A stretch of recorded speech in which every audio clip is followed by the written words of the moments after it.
I guess working out for some reason didn't work the first time, but yeah, sorry about that. It's kind of a pain. I know I had to ditch the last broadcast and start a new one. So, um, okay.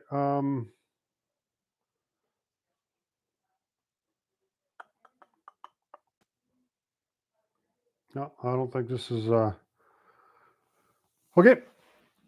Yep, there's right. So we're kind of busy working on our mine these days, and so what we're gonna do is we're gonna have a video of the mine one week, and then we have other videos and stuff that we explored. So yeah, sorry we that other stream didn't work for some reason. I had to start a new one, but that's the way these things work. They're a little finicky sometimes. Um, I wish I'd get the screen to do something different, but we're stuck on this camera angle, I guess. How's it going there, guys? We're stuck on this wide angle thing, but I don't need to change it. It's fine. I'll just fix it for you. Oh, okay. Cool. Narrow. No. Yep. Making a difference? Yep. Ah, there we go. See? Hey, thanks, Sharon. So Sharon's my technical advisor, and I appreciate all her love and support. All right, hi guys. Hi Frank. Love your videos. Thanks. So as you guys probably know from watching our other videos and stuff, we're doing something a little different. So we're gonna do like 1 week of stuff we're doing in the mine and getting that ready, the new mine that we bought, and then another week of stuff we have. We've got quite a bit of stuff that we've explored already this year that we have to edit yet. So next week we're going to a mine called the not next week, we're going to go to our mine, but the week after that we're going to the Surprise. And the Surprise is a huge mine that's hooked up to the Noble 5 and a bunch of other ones in sand. And there's like 4 huge mines, and we had to rope into it. So it's pretty cool. So Doug will be joining us for that one when we go back in the mines. So yeah, Sharon, she's visiting her daughter here too. So she's come here. Robin, she helps with a lot of stuff. So we got a brand new website too that Robin's done for us. So if you Google exploreandabandonedmines.com, that's our domain. You can see a bunch of stuff we're doing there. So it's kind of cool. Website. How's evening going, Frank? Hope as well. Yeah, it's good. So the other thing is we're planning on heading into the States in January. It's kind of a bit of a pain in the ass now because if you go to the States now, you can get into the States no problem. But you have to have a COVID test coming back into Canada, which is about $300 to $500 US per person. So hopefully they're going to abolish that. It's a Canadian regulation. So I don't know why. So you have to have your COVID test and your COVID shots and everything to get in the States, but then you have to get a COVID test to get back to Canada. So hopefully that hopefully that'll be gone by the time we get back. So whatever, if it's not, we'll just pay it. All right. Hi guys, just stopped by. Hello, my best from Scotland. How's it going? Good to see you. Do you have to feed that bear to yours? No, it pretty much just lives on beer and whatever scraps fall in my mouth. Hi from Las Vegas. So we got a fan there called the Disabled Gamer. He's in Vegas too, and he always says, "Well, stop by and there and all that." And it's a tough place to stop into. When I went through there with my trailer last time, I mean, just like big highways going through traffic like crazy. There's no place to pull over. I don't even know how you'd get to Vegas or something. Let's took a cab and parked about 20 miles outside of it. I don't know. It's kind of a pain. The website looks great, really clean and easy to navigate. Thanks, Dave. Yeah, yeah, we're going to keep up kind of updating stuff. That's where we're kind of starting from. And then we can put a bunch of pictures of our museum and the mine and stuff we're doing there. Yeah, so up at the mine, was working up there at the Hoe today. We got some really cool parking spots where if you come up to visit us, if you have a travel trailer or whatever, you could park it there. Some good level spots where you get into. All right, you can stay here until COVID's over. I don't know. I'm not sure COVID's ever going to be over. Seems like it's going to go on forever. I don't know. It seems a long time. I love the enamel cups. They remind me of the old miners' cups. Yeah, they're kind of cool. They're cool for we have it on our merch site. They're like they're cool cups for camping and stuff. Will there be any rope climbing in your mine? There may be, but that would be kind of a more advanced thing. So like the main hole level goes in, and there's other levels that go up about. There's a shaft that goes up about 200 feet to the top. So what we might do is when we get it all mucked out, put ladders and landings all the way up there. Maybe have a rope, so you maybe climb up with the ladders and come down the other one. I don't know. We could do something like that. We'll see. Yeah. Hi from Crazy US. I'm Vax. If I ever get there, I can come say hi. Be careful with Canadian homebrew. Hope you and your wife are doing well. I'm not married. No wife. Yeah. Remember to let me know if you need some directions or images and locations for Silver City, New Mexico, the old Valencia. I don't know if we're going to New Mexico. We're probably going to go into a bunch of places in California and probably into Arizona. Are you vaccinated? We are both double vaccinated. And not only for COVID, for about 10 different things. I don't know what the big deal is about vaccine. We're vaccinated for polio, smallpox, measles, tetanus, yellow fever, hepatitis. I mean, I don't know what the big deal is about getting vaccinated. That's kind of the big difference between life these days and the old days. People died from all these diseases. Now they fucking a bunch of smart people got vaccines for them. I don't know what the big deal about it is, but if you could explore one abandoned mine, which would it be? Well, I've been in hundreds, so I'm not sure how I would answer that. You gave me a call a while back when the border was closed. Yeah, she's open now. Are you going to Cerro Gordo when you come to the States? No, I wouldn't be going to Cerro Gordo. Hi from Georgia. Hi. You're going to love Arizona. It's dry underground. Well, we spent 5 months in Arizona, so the problem with it being dry is also very dusty. So, and very hot too. There's places in the mines. It's just, you got all your shirt off and you're just dripping sweat, drinking as much water as you can, and wearing dust masks and stuff. So, I don't know if it's really all that much better. It's different, but it's each has its advantages and disadvantages, I guess.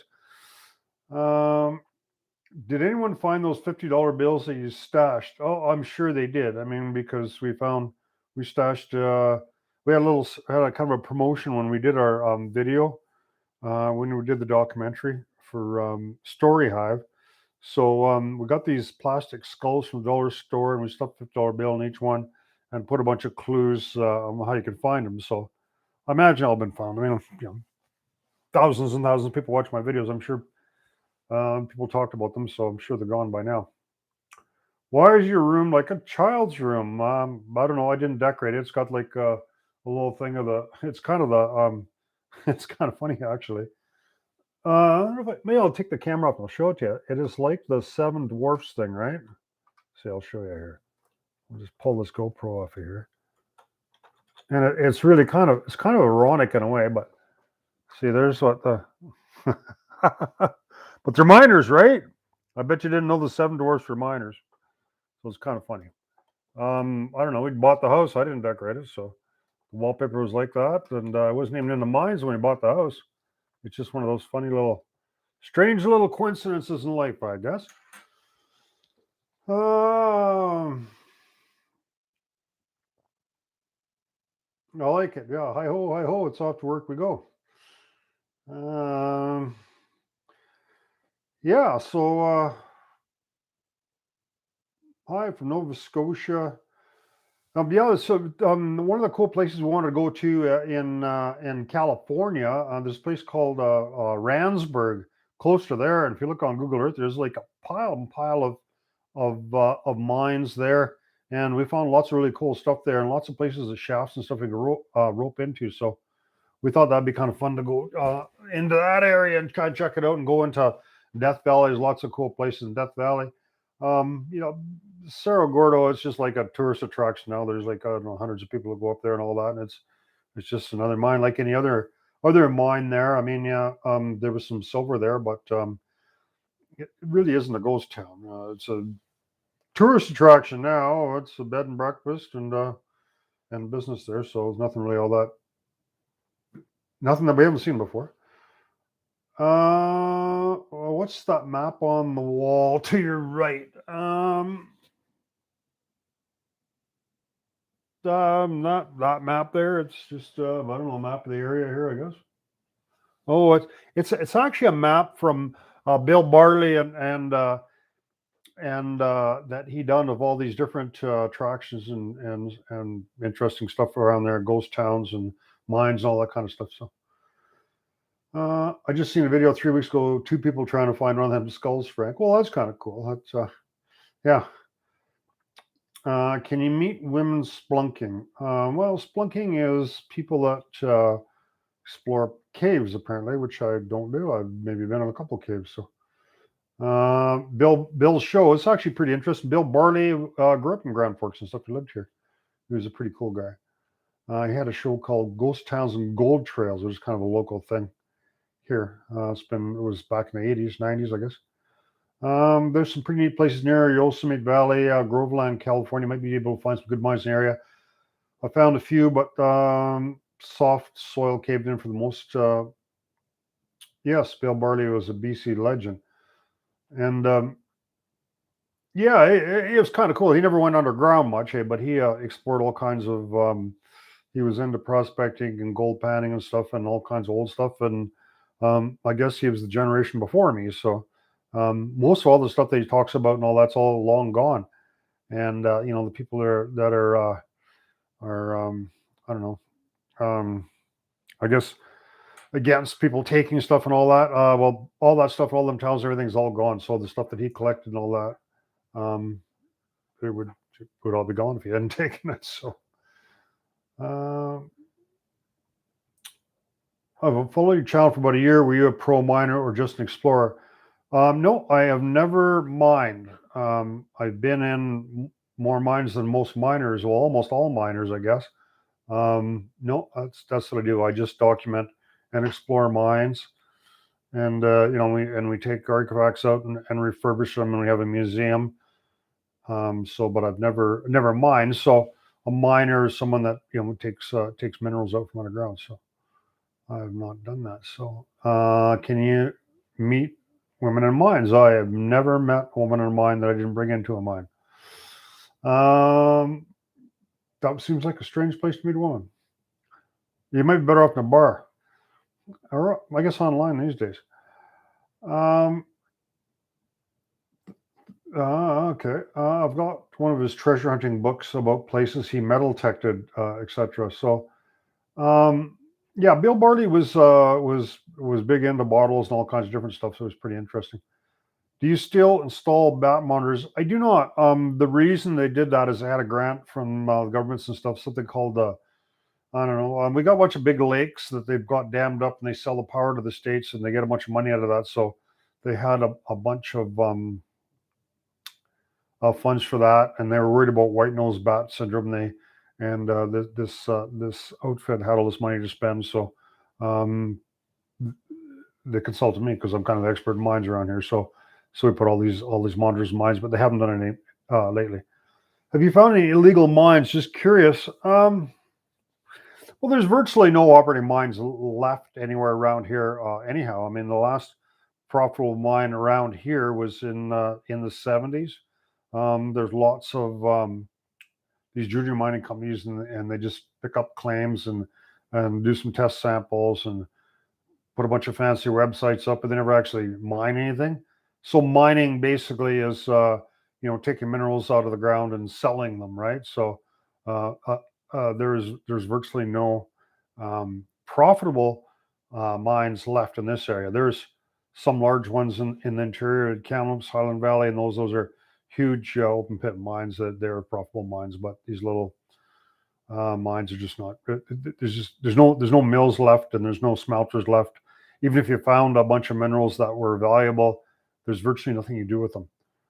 How did you get into the mine exploring and history? Well, when I first moved to Grand Forks about 7 years ago, I had a plane and I flew around, and I flew over Phoenix, which was a mine that was abandoned in 1920, about 10 mines actually.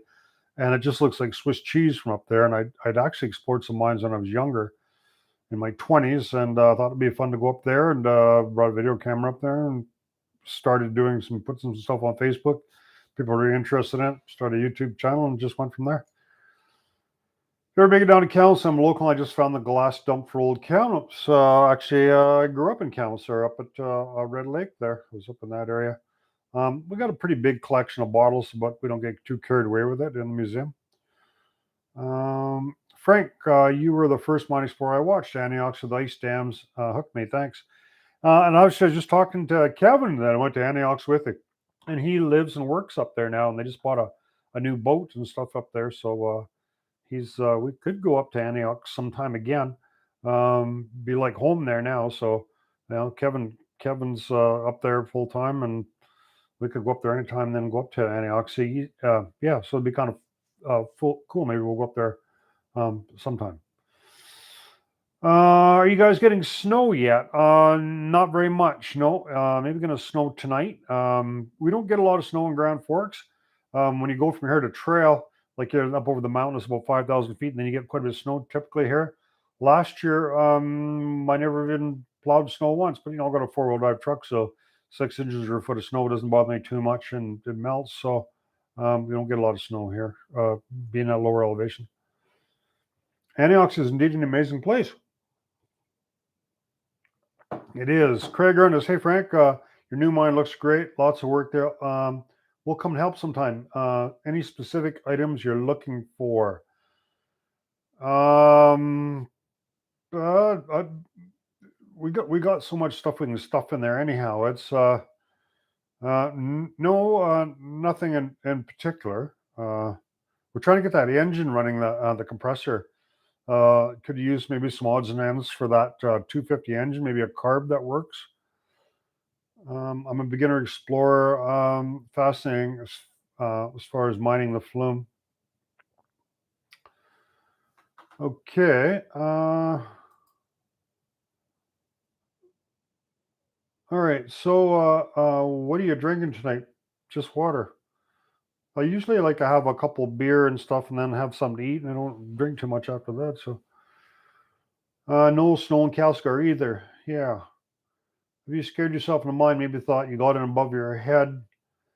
Well, especially when you first started climbing, when you're just going down a big dark black hole, you go down there and your heart's going pretty good, and then usually when you get to the bottom, you think, oh, that's not too big of a deal, but pretty exciting, I guess. I don't know if that scared yourself. I was still sitting at the other stream. Yeah. Sorry about that. I mean, I don't know. Sharon set that all up to go for 7:35, and it didn't start then, so I didn't know what the hell to do. I couldn't even find it, so we had to start a new one. So my apologies there. I know it's frustrating. What's your most expensive piece of gear for climbing? The harness. Those Astro Bodfast harnesses are about $1,000. And then the next thing is a Petzl rig is about 200 or something. So. Yeah, well, we got the best climbing stuff you can buy. So, if a mine is abandoned, can you put a claim on it?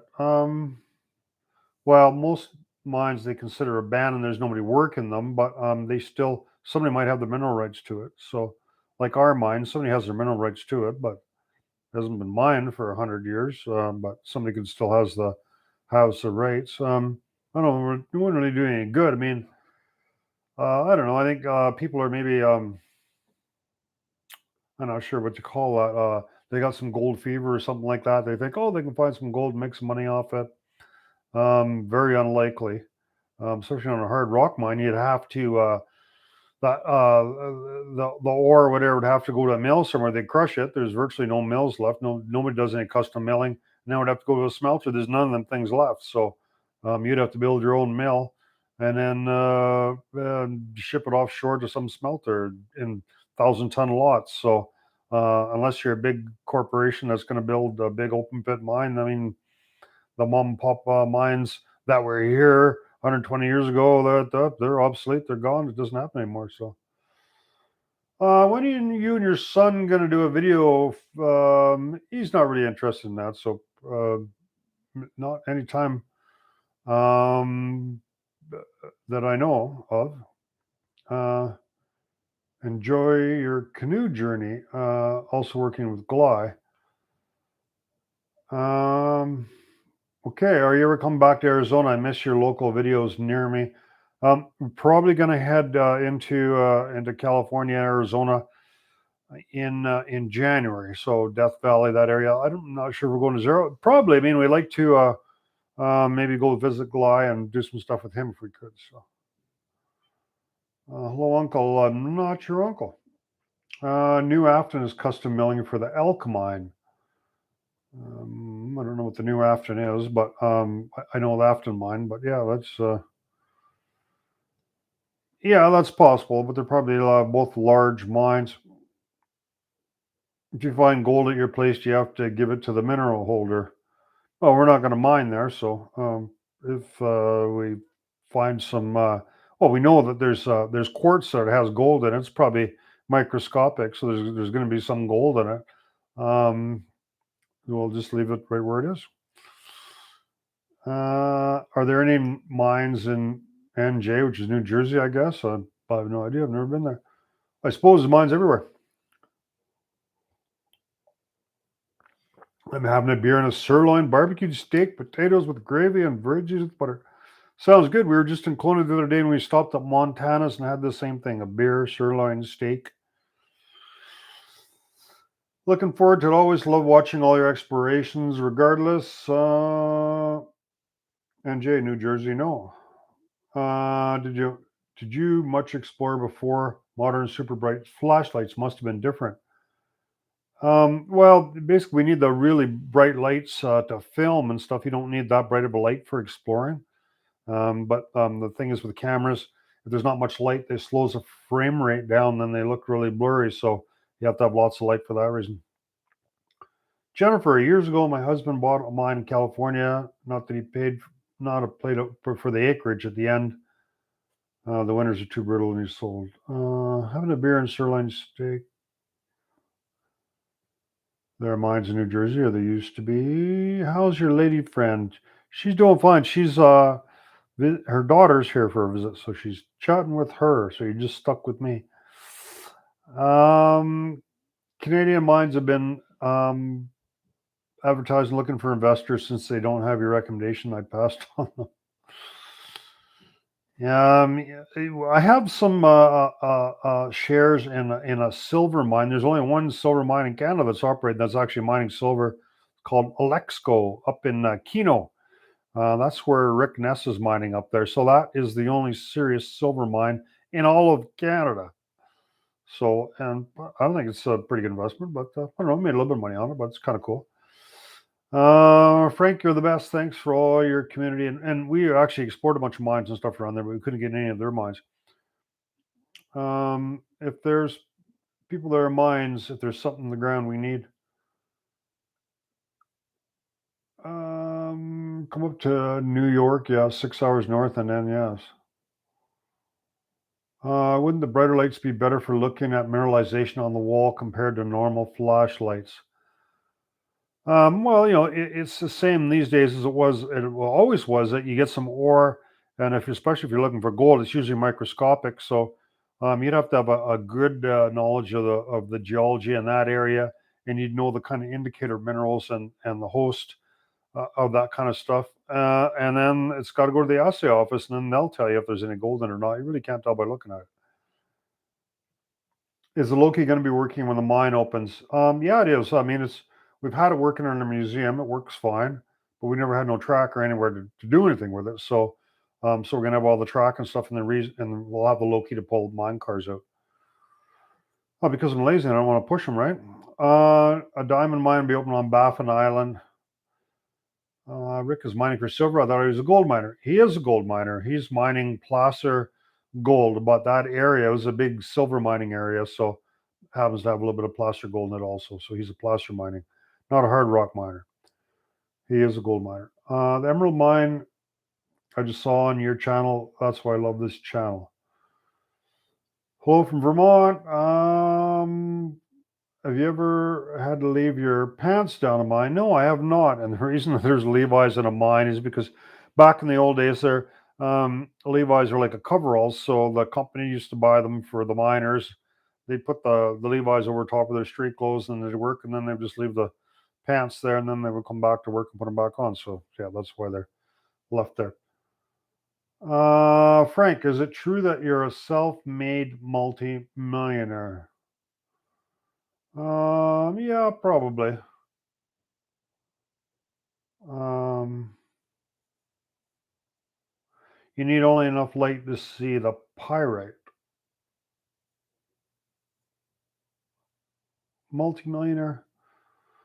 Probably not. I've got a network. I don't know if it's anyone's business. A network over 1 million, but less than 2 million. So I guess that wouldn't make me a multimillionaire. Hope you and Jeffrey are able to get together. But everyone that owns their own house is a millionaire these days, so no big deal. Hope you and Jeff are able to get together when you go down south. I know you've talked about it. Yeah, like Jeff's a real cool guy, and Jeff is probably one of the most knowledgeable people on YouTube as far as gold and mining and stuff like that goes. He has, he knows, he's got a bunch of training in geology, and yeah, he's a pretty entertaining guy too.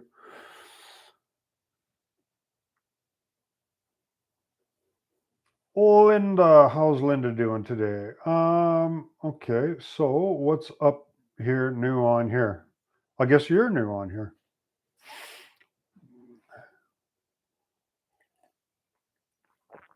That's what they say. What's up? What's up? Did I do that? No. What's up? What's up? My truck's value fluctuates based on how much fuel is in the tank. No, yeah. Got to run. See you in the video. See you, Jennifer. Doing good, Frank. Sushi fan. No, I don't eat any raw fish. I'm not really that exotic of an eater. Will Sharon and Mr. M do a collaboration video? I don't think so. We don't. We see Mr. M on Gly's video, but we've never talked, and his style is quite a lot different than mine. I don't think our personalities would. Yeah, I don't know. We'll just leave it at that. Did you ever find a new engine for the air compressor? Yeah, we bought a 250 Chevy engine. I'm kind of wondering. It's not maybe the best engine. We did a compression test on it, and the lowest was 100 pounds, and the highest is 145, and you're between them two. So we think it'll run, but yeah, I don't know. Maybe not going to be the greatest, but I think it'll run. So I enjoy when your mind explorers say, "Why the hell did you do that?"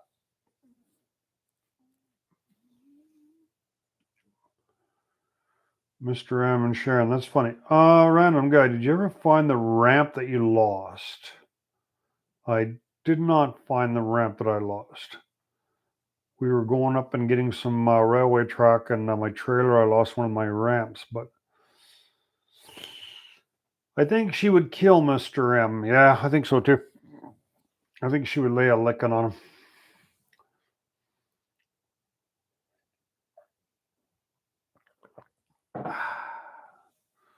I think Mr. M's retired now, from what I hear. Okay. An old clapped out Chevy will run until it doesn't. Well, I don't know if 100 pounds of compression. Well, they're like it's got 100, 110, 115, 125, 135, 145, whatever. So it's not like so they're all kind of in there. So I guess it'll work. What gauge track is your locomotive designed for, and what is its power source? It's a 18 gauge, which means 18 inches between the tracks, and the power source is compressed air. So I don't know if you've seen that video, but I've got a big air tank that's going to go on there, and then you just fill it up full of compressed air, and it runs like that.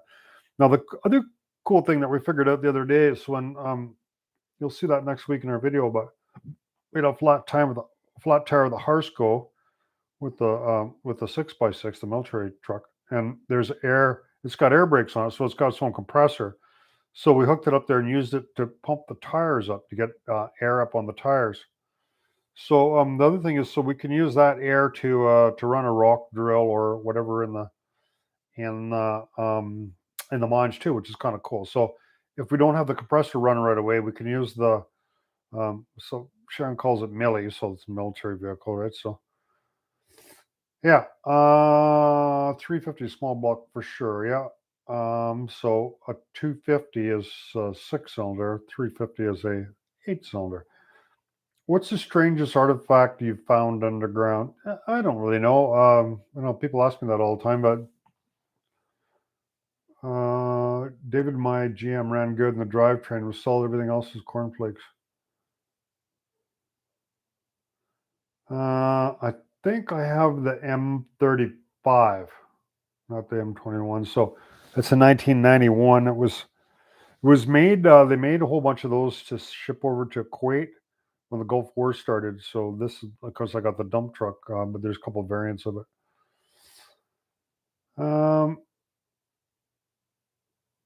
My last 350, I drove to the scrapyard with 400K. The motor was strong, but the frame was gone. Howdy from Texas. Howdy. I mean, it'd be kind of cool to go to Texas one of these days. I don't think there's much for mines in Texas, though, eh? So, I don't know. Some big cities in Texas. I don't like. I like places that got lots of mines, but not too many big cities. So I don't know. Maybe Texas would be a good place to go. Are you planning on having an opening day for your mine, or is it already open to the public? It's not open to the public because we haven't done any work inside it yet, and we kind of don't really want to have people in there when it's not kind of all secure. Do you ever watch the channel Desert Trails? No. Levi's has to be the strangest. No rock in Texas. Prairie dog tunnels to explore. Ever see something unexplainable? I don't know. You see all this kind of cool stuff, and then you kind of forget about it and you move on to the next thing. So it's sometimes a little bit hard to remember what you've seen and what you haven't. I think it's illegal to run a combustion engine within 50 feet of a mine. What do you reckon? The mine police are.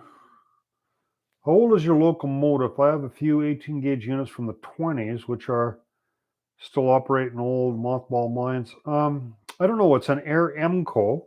So it actually has the same 5-cylinder air engine in it that my 12B mucker does, and actually also the Slusher's also got the same engine in it. I'm not sure how old they are. So, do you ever watch any other YouTube channels? I watch some, not a lot. I watch some of Gly's stuff and Jeff's. And then that Mount Baker Mining Metals, some of his stuff, not that much. I don't really spend that much time online. We spend like way too much time at a computer editing and this stuff and doing all this kind of stuff. So I'm not really a big computer person. I don't even like my phone. I got a smartphone, but I don't have my email or anything like that. I just watch it on my computer. So I mean, same with Facebook. I'm not really much into computers. I'd rather be sitting on a hoe doing something than sitting on a computer. Hey Frank, about the screaming spiders. They only scream when you step on them. Have you ever got turned around to mine and thought, crap, I'm lost? Yeah, well, actually, you just kind of get pissed off. You're never really lost, but you keep in the same place over and over again. And yeah, it never really scared me because we always got lots of lights and stuff down there. But yeah, sometimes you get a little lost. You should do a collaboration video with Wonder Hussy. She's on Death Valley. That's Gly's. He's in love with her. The kind of funny thing, he was in a mine or something, and they were exploring the same thing, and then she put his card or sticker or something on his Jeep, so he was all excited about it. Thanks for sharing your information and your trips in the mines. It's really educational for you. Thanks again. Take care and be safe. Happy trails. Oh, you're welcome, Lyle. Okay. Oh, Sharon's coming in to say hi.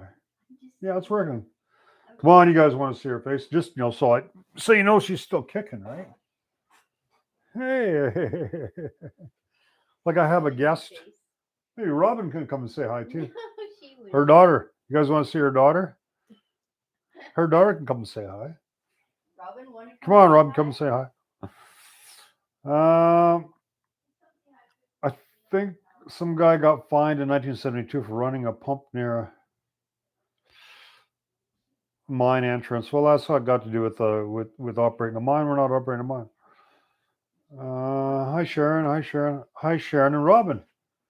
There's Robin. Hi. She's got her blanket on already, Your blankie. and she's the one that helped us. Have big thanks to her. She's the one that helped us with our new website, exploringabandonedmines.com. The brains of the outfit. All right. Hi, Sharon. You're more contagious than I, or courageous. Any issues with the drone? No. The drone is pretty good. Robin is shorter than Sharon, and I should quit bugging her. It's kind of funny. The other day she was looking for. She said, "Oh, we should go and get a Christmas tree." She says, "We need one about 3 feet high." And I says, "Good, we can use you for a yardstick." What an asshole, eh? All right.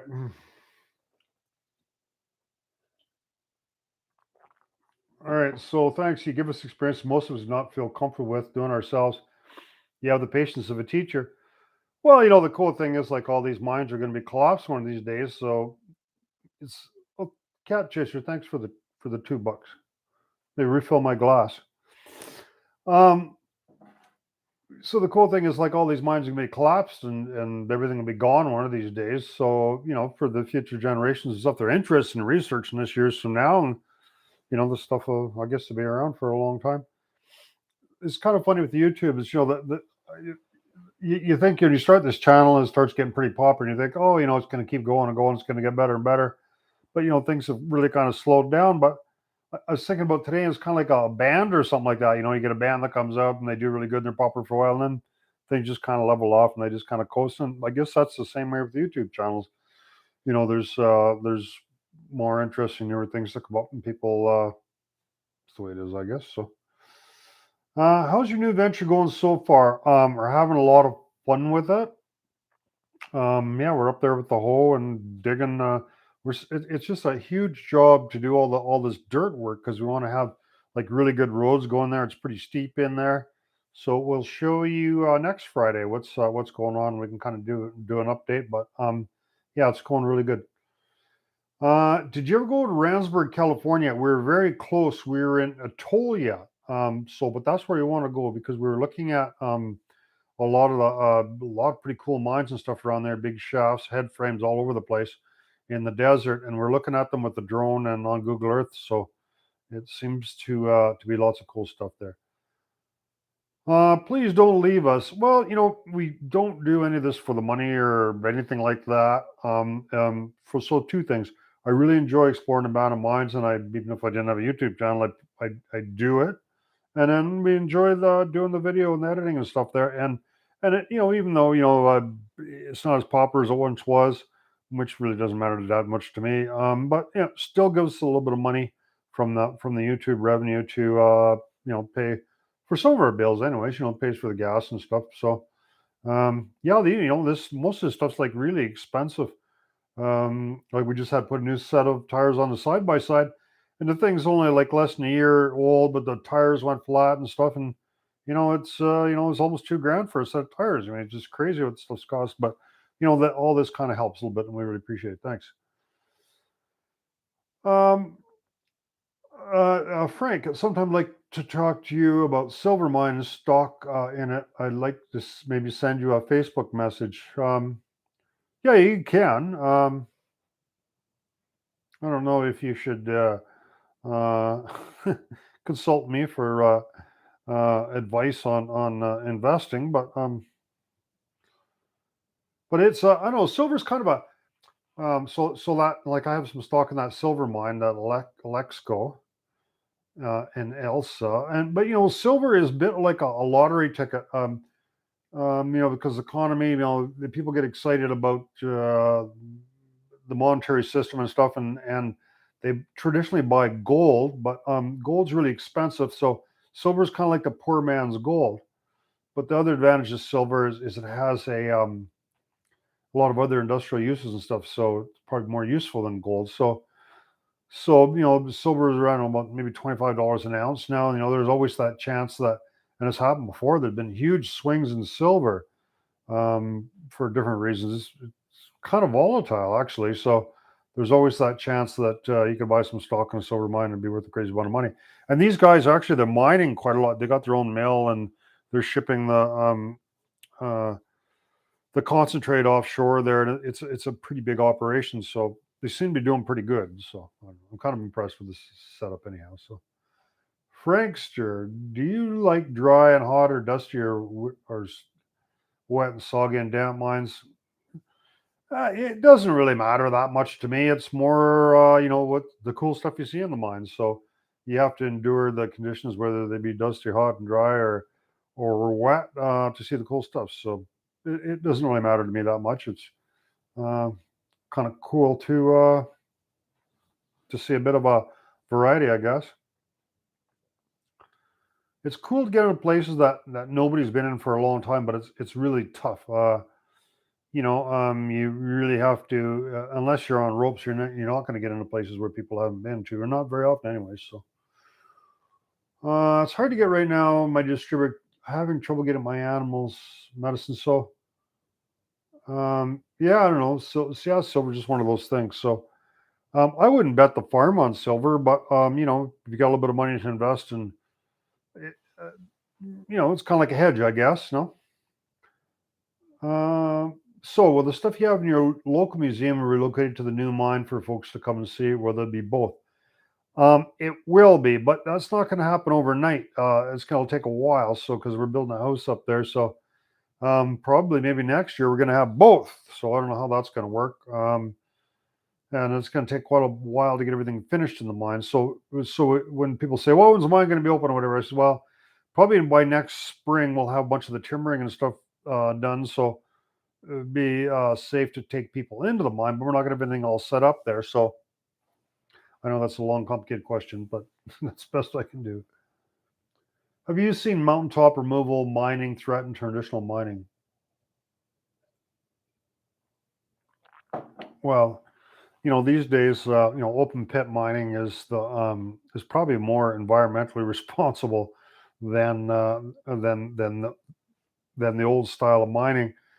Like virtually nobody does adits and underground mining anymore. It's too expensive.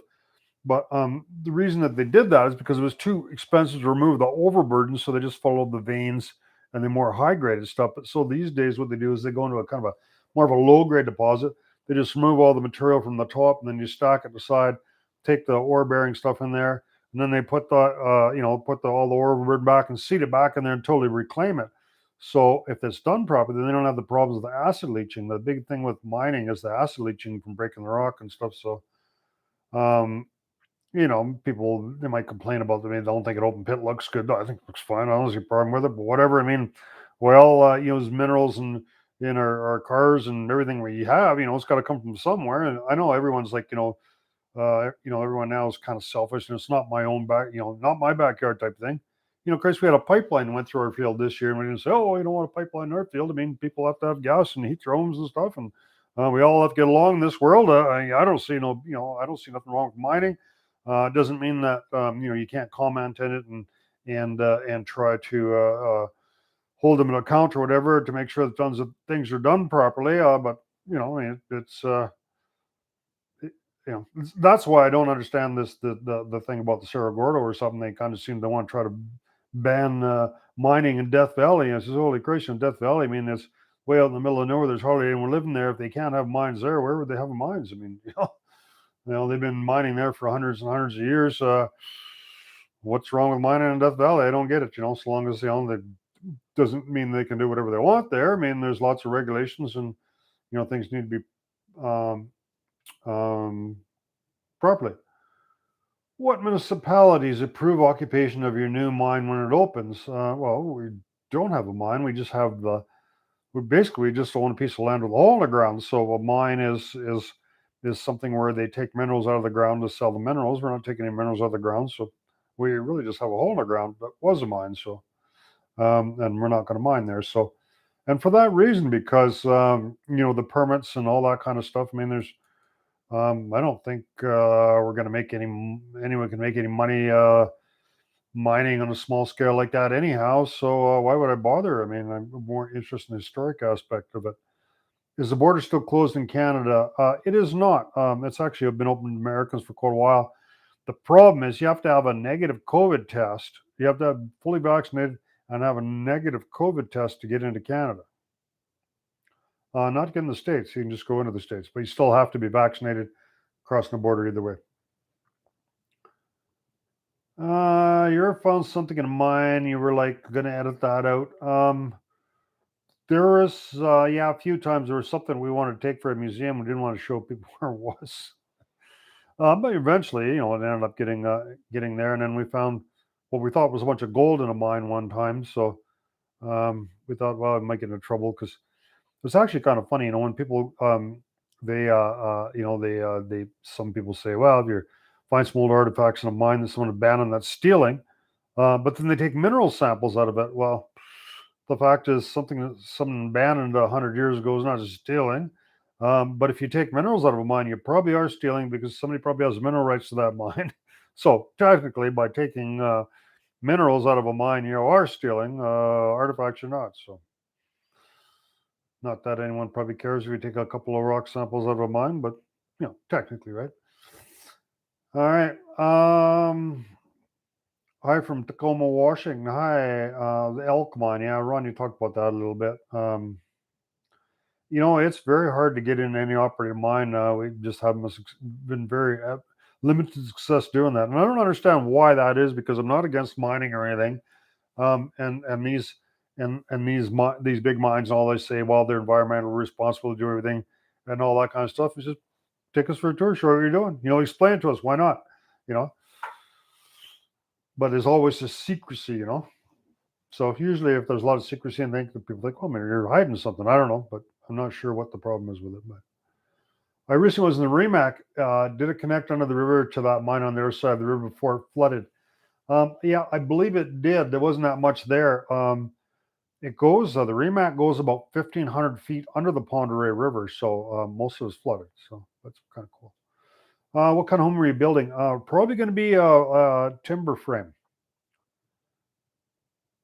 It's not a mine, it's an underground mining museum. Yeah. Hole in the ground owned by a liar. Are you still working the bat folks install and remove monitors? We're not. They had a bunch of funding to do that, and they got the data they wanted. They also had they did quite a lot of studies and all that kind of stuff, but they don't have a program to do anymore. Have you been to Idaho and checked out any mines? Silver City is close. Yeah, we were in Wallace, Idaho. We didn't check it. We went in there with Gold Rush Expeditions and checked out some of the mines that they had. Nothing really extensive there that we checked out, but it's already. The problem is, we're farming here in the summertime, busy doing stuff. So we get there and there's so much of snow there, and it's pretty hard to find your way. Yeah. I meant museum. What would the occupation limits be, and who would approve it in Canada? I don't know. Yeah, I try to stay away from all them people as much as I can, and don't like following rules as it is. I love the underground nightclub in Mexico. Is there anything like that anywhere else? Not that I know of. That is really cool. It is called the El Eden. It's in Zacatecas, Mexico, which is one of the coolest places to visit. Zacatecas is a really neat place in Mexico. And there was frost on our windshield the one time we were there in January, right? So it's way up the mountains. It's pretty cool. Underground concert hall in an abandoned mine in Germany. Oh, that's neat.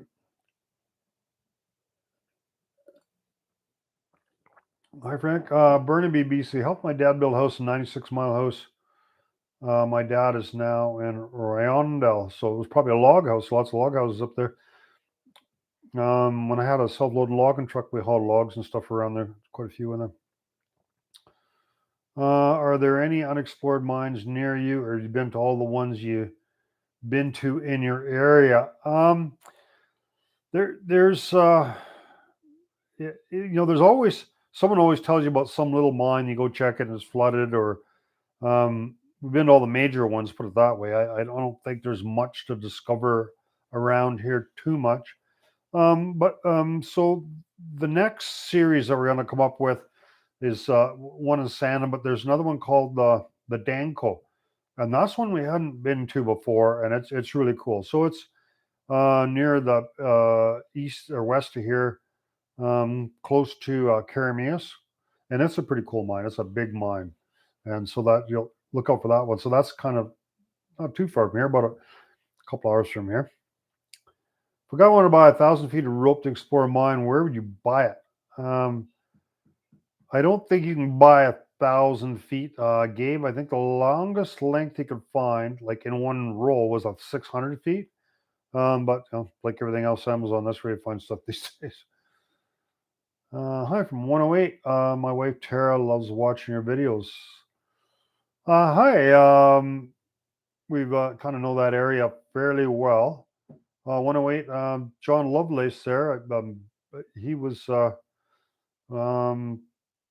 yeah, I just traveling with John, and I was actually up at the ranch there, giving him some advice on a bunch of stuff he was doing up there. A store that sells it. Yeah, it comes. The rope comes in bigger rolls. So yeah, I don't know. So, what would you do with 1,000 feet? I mean, you can't coil up if you use it for something. You can't coil up more than a couple 100 feet. So we have our rope in 200-foot chunks because that's about as much as you can coil and tie up. So I don't know how you would manage to handle that much rope. So that's kind of tough. And I don't know what you do with 1,000 feet of rope anyhow, because say if you're going a shaft straight down, yeah, I don't know, you'd have to be in a lot better shape than me, because if you're climbing straight up and down, a couple 100 feet is about as far as you want to go. Yeah. So, and if it's not straight up and down, you don't need it one continuous length. So, when we went to Mexico and we sent Gabe down a shaft that was 600 feet or 550 feet deep, we let him down and then pull him back up, but it was tough. Winch truck with jib pulls, and like a lot of people, suggested different stuff like these different winches and all that kind of stuff. But I wouldn't trust my side by side winch with my life. I mean, they're not rigged up for that, and they're not made for that. So you got to be careful what you do. It's not something to mess around with. If something happens and you fall. Oh, I don't know. I might, Ron. I'd have to find my Montana and see what coordinates we have. Yeah, the springing of the rope, that's a problem. The springing of the rope it made it hard to pull them up. There was a bunch of things we kind of underestimated. We kind of figured out how that was working, right? So, hi Frank, tell me about the merchandise that is available. So, Robin and Sharon look after that part of it. What is new, and they add different things and move them around, and I don't know. I don't look at it. Are there any gemstone mines in your area? Um, Not that I know of. No, no, no. It's not something that I'm aware of. You ever come to upstate New York, Frank? I have a 12K winch on my Jeep. I wouldn't use it, but yeah.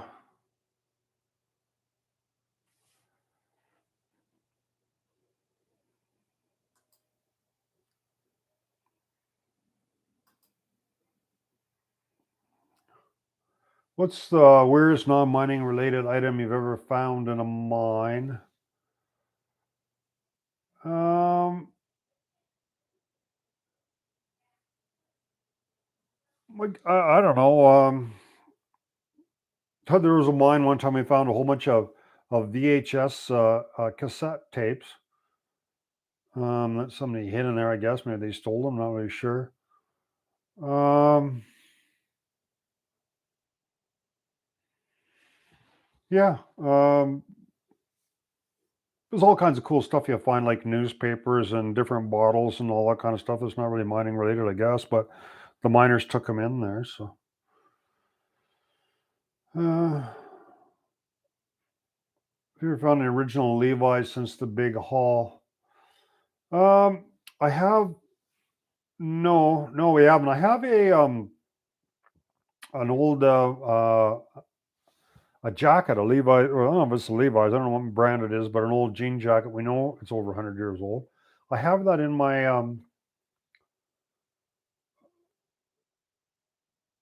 I have him in my museum.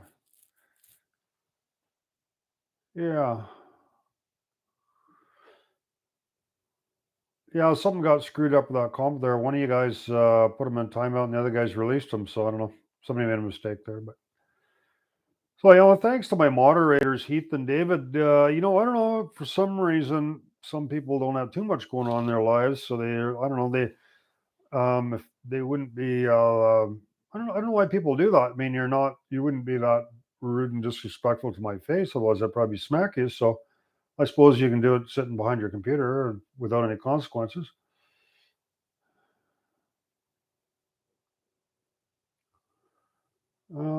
I hear you can find golf balls everywhere. Yeah, it's kind of funny. Lots of them in the Remac, you see them, and for some reason, yeah, people they bring a bunch of golf balls and they kind of have fun chucking them down there.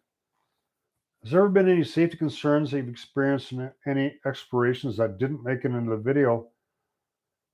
Um, Not really. A lot of people ask me if I ever had any injured or anything like that, and about the only thing that ever happened to me is I was going up a mine, and a big rock about this big hit me in the shoulder here and left a big bruise there. And like I always said, it's always a big danger to mine with your rope. Something comes loose on the sides and comes down and smacks you. So that's the only really um, that's the only really injury that I've ever had, other than just blood cuts and scrapes or whatever. Um, it's awesome you're fixing up an old mine for private tours. Well, we got so many people that they always say they'd like to join us and all that. But we think that we kind of like to share the feeling of being underground with people, but we like to do it kind of safely for people to do that. So that's what that the whole. And it's pretty exciting being underground. It's a different world down there, and we'd like to share it with more people.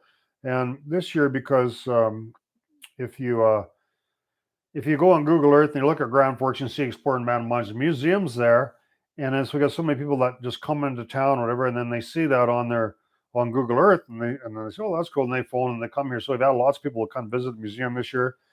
I know lots of people would be like in the summer, maybe 2 or 3 people a week, So, but that's a lot more than had ever come before, and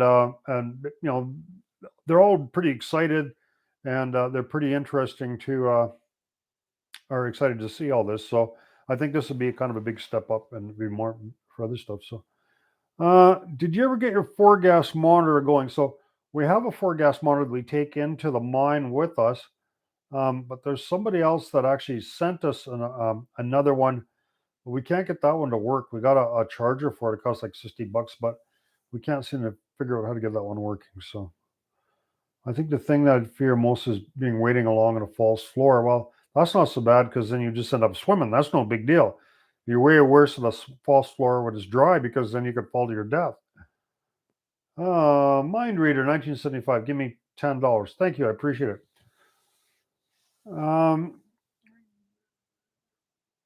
If you have a Fastenal store in the area, they should have a calibration bump station for that Altair 4-gas monitor. That's not the problem. We just can't get it to read properly or whatever. I don't know. I don't know what a Fastenal store is. I never heard of it. So I don't know. Sharon's trying to muck around with it. You can't seem to get it to work properly. Did you get your mine and everything up and running? We'd like to come visit. I'm not too far away in Boise, Idaho. Well, actually, we only got title to it about 3 weeks ago, so we haven't even started in the mine. We got a lot of. We're working with the excavator and the 6x6 do all the road work and stuff. So we got to build the access. There's no roads up to the mine. Well, there is now. I could drive up to it. I haven't done it yet. I got practically drive up to it in my truck now. But so we got a lot of that kind of work to do, and then we've cut all the timbering and stuff for the mine. So it'll be a fair bit of work. So my kids want to ask if you ever come across a ghost in the mine. Ask them if they've ever seen a ghost in their closet or under their bed, because uh, I didn't even see them there when I was a kid, so I haven't seen one in mine. No, I think it's just people maybe their imagination gets the better of them, and then uh, there's a lot of people that fake stuff on YouTube to get views too. So no, I don't believe in ghosts. And why would you see a ghost in a mine? Because people have said that. Well, there's people that died in the mine. He says, "Oh, why wouldn't there be a ghost in a hospital or an old folks home? There's way more people that died in them areas. I never heard of them being haunted. So why would there be a ghost in the mine because somebody died there?" All right, happy holidays to you and Sharon. Thanks for the great video. What holiday? Oh, Christmas? Oh, okay.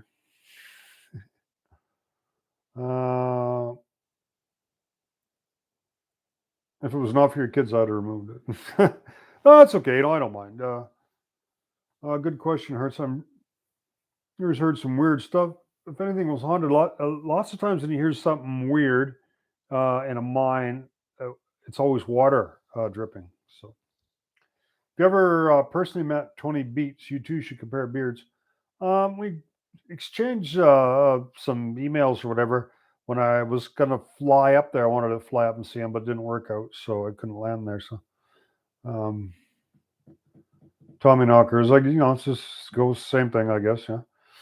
Are you going to reuse some of the railway ties? No, we've cut all new ties with our mill, so we got new ties. So where we can. So did you ever run out of battery power lights in your explorations? No, that would be a very bad thing to have happen. But we typically have I don't know, 3, 4, 5 sources of light each. So and extra batteries and stuff. So it's not really a problem. The batteries, the Fenix batteries we have, when those lights go down, they start derating, so they just get dimmer and dimmer. So you never run, even if you run low, you never run right out of batteries. But how do you know if a stope is stable? Well, if you look it up and you see, a bunch of huge cracks and stuff, it's not. So I guess by looking at it. Ghosts must be real. They keep hiding my wallet, my keys. I had that same problem. Yeah. Now that you mentioned, I do believe in ghosts. Have you ever had your beard caught in a rope slide? I have not. Wow.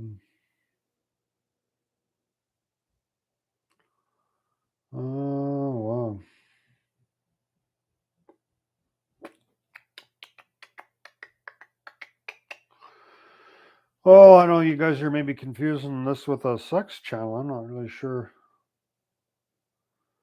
why our sexual exploits would be of interest to you, but yeah. Oh, look, bots. If an abandoned mine still has a track in it, does that signal the owner intended to come back at a future date and try again? It could be that. If it's a long straight, well, it kind of depends. If you got kind of small gauge track, it's not worth that much money, and if it's bent, it's tough to get out. And you really can't use it for anything.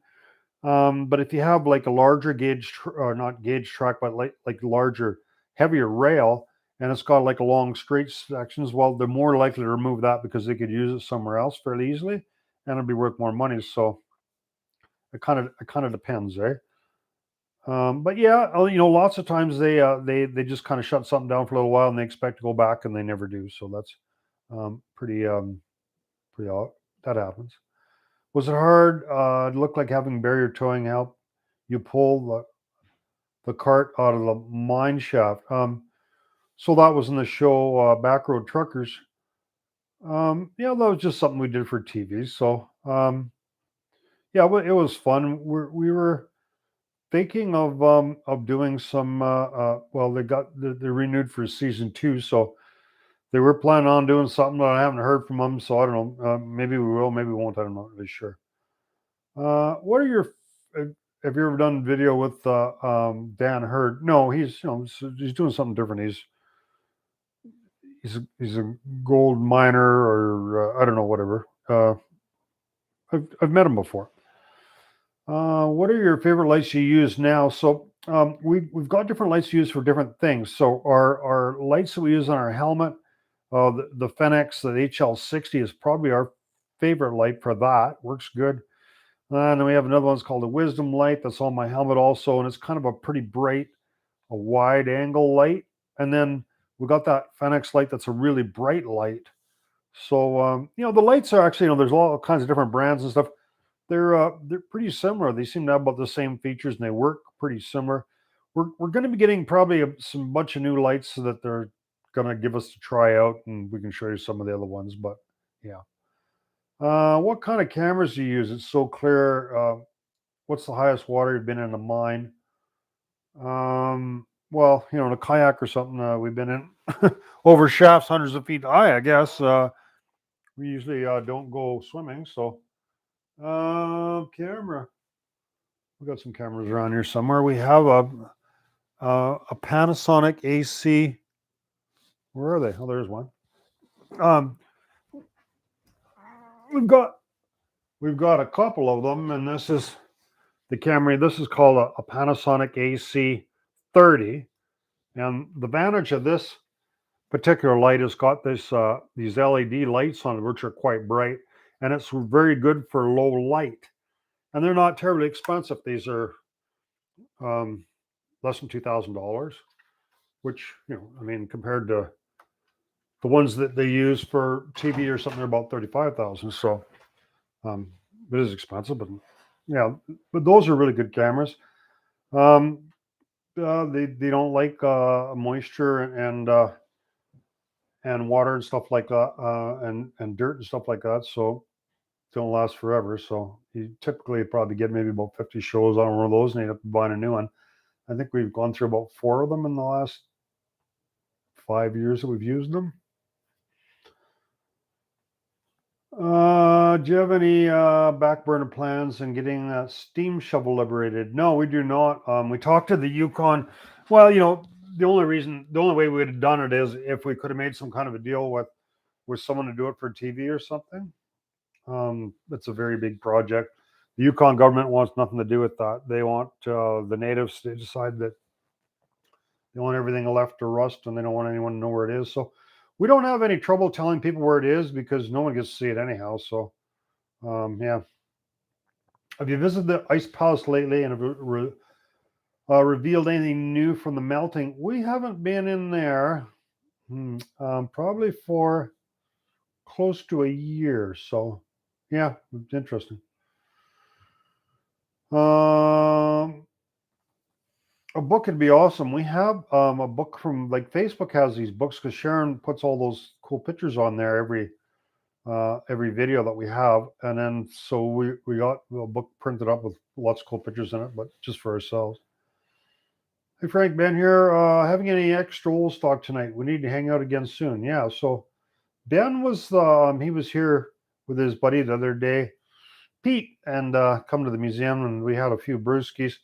And Ben was the guy that did all the editing and stuff. My old videos, and or not my, he did the editing. He did the title, my older title, not the title I'm using now. So, and he lives in Castlegar now. Hi Ben, keep up the great. I know a lot of Bens. Keep up the great work, Frank. Good luck on the new mine. Love you guys. Thanks, Kyle. Have you considered using a more efficient single rope climbing system like the Mitchell system? I've never heard of it. We're happy with the system we have, and we've got a lot of money invested in it. We'll be sticking to that system. Hey, Frank, are you going to sell your home and start building your new home summer next year? How long do you think it'll take? So the thing is, we don't really have enough cash to build a new home. So, but this place here being a farm and stuff, it's worth a fair bit of money. So we're kind of trying to sell it now, and then we might just buy a house in town, a cheaper house, and then live there as we're building the new house. I don't know. We'll see how that works, or try to get a mortgage. I don't know. We'll see one way or the other. So how long it'll take? I don't know. It's I built a few houses before. It used to be you could just building permit, or didn't even have to have permit for the houses that I built. And but now these days, we got a home warranty program and more malarkey, and goes on, and you have to get the septic inspected, and it's a lot of hurdles to jump over. It's getting more complicated, and that's why there's a housing shortage now. Is because the average person can't build a house. I like how you've incorporated Sharon's pictures in the videos with all the hard work she does to take them. Yeah, I know people get lots of good comments on it. People enjoy them, so yeah, so we do that. Are you going to tear up your existing track and replace the ties, or just carry on from what's there? I think we're probably with the mine. We're just going to go into where the water is, and from there, the ties they seem to be good. So probably go in, probably 100 or 200 feet. But then we also need lots of track for the outside, because we'll have to have like a frog and some switches.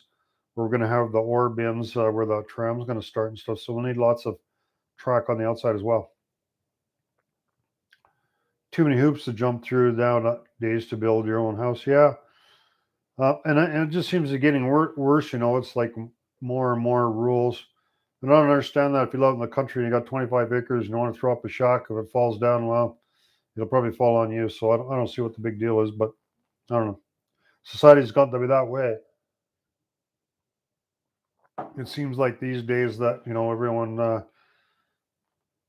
is going to be living in a government house pretty soon. Good night, Frank. It was great to see you live. I got to go make some food. Yeah, good night. Thanks for joining us. Yeah, it's been a good chat, and we got quite a few people that have dropped by, and we enjoy answering questions. And kind of funny because um, the last the last video, or one of these that I did, the last live stream, you look at the statistics, and I actually lost 6 subscribers. But I really don't care. I mean, but what it is people that maybe subscribed to the channel but kind of lost interest in it, so they get these notifications and they just look at this stuff like, I don't need to see this, and then they just, but whatever, I don't care. That's did you ever hear? Hmm, it's amazing that these guys can keep annoying us here.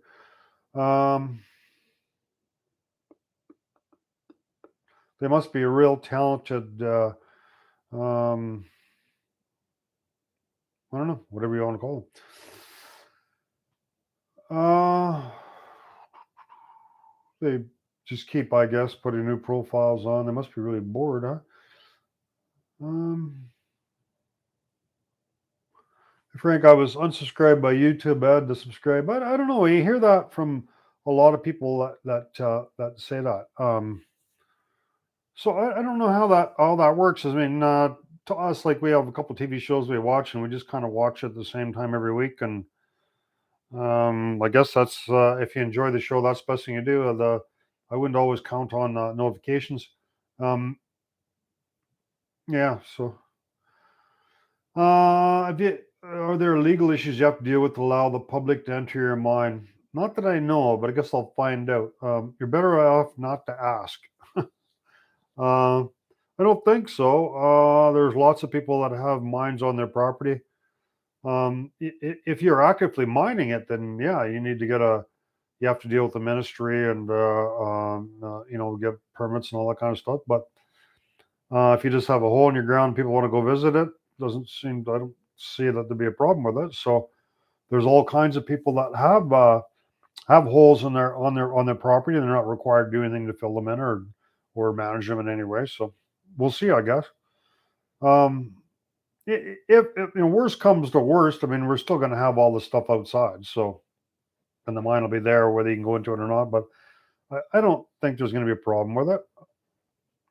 Um, and we would, if it comes down to someone having to inspect it, we're going to spend lots of money, and it's going to be timbered up really solid. And I would welcome anyone to come and look at it and point out any any concerns they have with it, because we definitely do want to make it safe, people. So, yeah, get a lawyer to draw up a waiver. Well, yeah, I don't know, maybe, but a waiver is just a way of really trying to avoid responsibility for doing something wrong. So I would say, a better strategy is make sure it's safe and people don't get hurt, and then I got to worry about getting sued, I guess. I don't know. So, have you ever spent the night in a mine? Well, it was dark when we were in mines. No, we haven't. We haven't slept in a mine. No, but it's usually damp and cold in there, and there's rats running around. It's not maybe the best place you want to camp. We thought about it. Well, we're in the Monster Mega because it's so far in there. We thought about it. We haven't done it. So your shows are great. Keep it up. Awesome work. Love it. Thank you. A big sign on the front at it saying enter your own risk. So the problem is if you're charging people to take you into the mine, then there's something called a duty of care. So they expect that you're taking some responsibility, and that is one of the reasons why a lot of people ask me if they want me to take them into a mine. Well, I'm kind of like the expert or something. So if I take someone in a mine and they laying on a timber and it falls down and rock falls on their head, they're going to sue me because they'll say, well, I should have known better because I'm the expert and all that kind of stuff. So we try to avoid doing that. So that's the reason why we don't want to take people into something unless we know it's safe, right? The duty of care thing, right? So, if Frank says you have everyone sign multi-page waiver. Yeah. Well, we might. I know there's so the guy at Cody Caves or something. They have a waiver and stuff that they have that people. I don't know if it's necessarily going to help you all that much. It kind of depends. If someone goes in there and twists their ankle, then you have a waiver. That might be okay. If they go in and it collapses and they get trapped in there, well, it's going to be on you and you're responsible for it. Probably the waiver's not going to do much good. So, Frank, did you run out of X-Stol stock? No, we got a whole fridge full. We never run out. So, I'm late to the stream. I need to make a trip up away from Vancouver when the mine's open for tours. I'm thinking you're talking about it now. Well, the museum's like we have a museum. If someone calls or whatever, we can take them to the museum. The mine is not going to be open. We can't take people into the mine probably till spring at least. Public liability insurance. I don't know. I don't think so. How's your son doing? He's coming back on the show. He's not really into his dad too much these days, so I don't know. I don't talk to him much. What sort of bed and breakfast type facility to host your guests in the future? We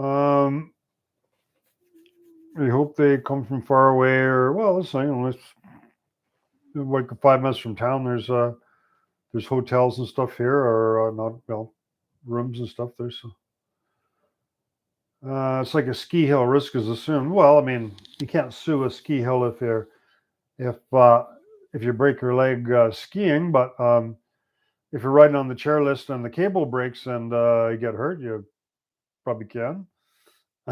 If they didn't replace the cable when it was old and worn, so it kind of depends on. Those McDoves, appreciate your hard work, and Sharon put it in. Thanks for the $5. I appreciate it. That area, that map behind you, it's an old Bill Barley map of treasure and different things. So, have you been to the Britannia mine? We were going to go visit it, but that was close to COVID. We'd like to go someday, so we'll see. No, we have not been to it. Love the show from Idaho. Britannia was small, kind of a letdown when I saw it. Well, the thing with Britannia is it's just above sea level, and most of the mine was under the ocean, so it's pretty much all flooded. So, is an old deteriorated dynamite as dangerous as they say, or does it go to a state where it's harmless? Well, that's maybe hard to say. The problem with dynamite is the dynamite is made from nitroglycerin and then mixed with an inert subject such as sawdust. So as long as they're mixed together, it's fine. But over time, it tends to kind of bead like sweat on a cold glass of beer, and it'll bead on the outside again, and then you're back to pure nitroglycerin, which is very volatile. So when you see pure nitroglycerin like that's quite volatile, and then it can be set off fairly easy by vibration even. So anytime it's like that, it's kind of it's dangerous. If it's wet, it probably wouldn't be. I wouldn't even I shouldn't even offer an opinion on it, but hard to say. I would say. Which episode we were tossing old dynamite around? I can't remember which one it was. We found a bunch of dynamite in a mine. Oh, I think that was the Monarch mine. If you look at our old videos, at the very end, there's a big explosion and a rock that come rolled across the screen. What happened was we found a case of dynamite in Phoenix from 1918. It still said 1918 on a box, but there was no beading on the outside, and it hadn't sweated or nothing. So we figured it was safe to take the paper, undo the paper, and just take the sawdust or the dynamite out, and then save the paper wrappers. And we put some sand in and had it in the museum. Because somebody told me on YouTube, said, "Well, after 50 years, the dynamite's no good anymore." But after we did that, you get we're getting like a bit of a headache and it's the fumes from the nitroglycerin that do that, and nitrates. So we took some of those out, and we came back with a blasting cap, and we stuck it in about 6 of them, and then we set it off, and it blew off, and it set that sequence that you see. So even after 100 years, it was still viable. So I know some people say it was just a blasting cap. It wasn't a blasting cap. We set a 3-minute blasting cap off, and the dynamite was on one side of the adit, and this rock was about this big, and it was sitting on the other side. And in the video, the rock was flying across the screen. So yeah, best not to assume it's harmless. That would be the advice I would give you. Yeah. Yeah, you're best off not to touch it. Now, there's been cases in California where it's been documented where rats have scrambled over dynamite and set it off. So I wouldn't mess with it too much. So all right, well, so it's been like an hour and 22 minutes, and really enjoyed having a chat with you guys. We're probably going to kind of keep doing this. Kind of enjoy it. So next week we'll have a video, and then we'll have another live broadcast after that. So if you guys want to ask some questions, I really enjoy your comments and suggestions and stuff. And I hope you guys have a good night. So thanks for joining us, and have a good week, and we'll see you soon.